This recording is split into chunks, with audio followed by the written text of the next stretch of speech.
Alors que la NASA a décidé de fêter le 45e anniversaire de l'atterrissage de l'homme sur la Lune en Floride, eh bien nous, on a fait un tour à Washington, plus précisément au musée de l'espace. Et là, j'ai pu demander à Jacques ce qu'il pensait de cet événement. Ça me rajeunit de 45 ans.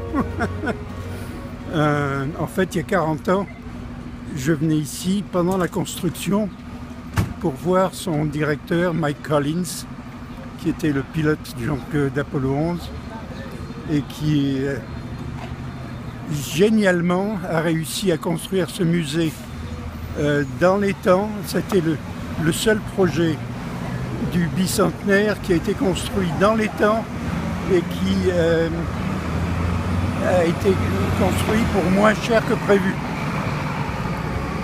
Et bon, une partie a été financée par l'Allemagne, ce qui était très intelligent parce que la France, par exemple, a décidé de faire un son et lumière à Mount Vernon, oubliant qu'il faisait trop chaud l'été et trop froid l'hiver.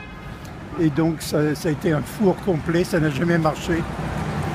Alors que là, le planétarium allemand est rempli à longueur de journée.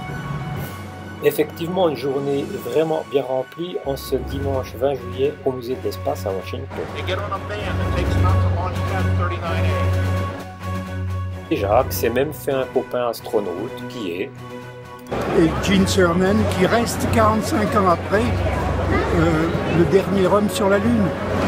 C'est quand même scandaleux qu'il ait fallu 45 ans pour qu'on fasse revoler des hommes et c'est toujours pas vers la Lune. Donc bien sûr on vise Mars maintenant. Mais ce qui est formidable, c'est de réaliser que cette petite chose, la capsule Apollo, c'est 1/1000 de ce qui partait vers la Lune. 1/1000 de quoi? 1/1000 de la masse. De la masse. Il revenait 3 tonnes sur Terre, alors qu'il y en avait 3000 qui partaient. C'était quelque chose et c'était spectaculaire. Jacques, j'ai l'impression que tu regrettes un peu les vols Apollo, surtout avec la grande fusée Saturne V où il y avait des moteurs liquides. Et puis t'aimes pas trop les moteurs liquides, t'aimes pas trop les moteurs à poudre. Pourquoi tu n'aimes pas les moteurs à poudre? Parce qu'ils ont tué 5 de mes amis. Et parce que c'est dangereux, c'est incontrôlable. Ce qu'on veut lorsqu'on part dans une fusée, c'est pouvoir utiliser les moteurs, les contrôler, et s'il y a quelque chose qui ne marche pas, les arrêter. Les propulseurs solides, tu ne peux rien faire. C'est l'explosion garantie. Alors c'est pour ça que je les déteste. Et d'ailleurs, je ne suis pas le seul.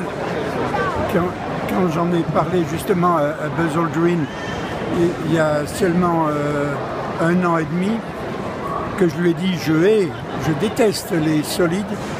Il m'a serré la main comme il ne l'a jamais serré, aussi fort, en disant moi aussi,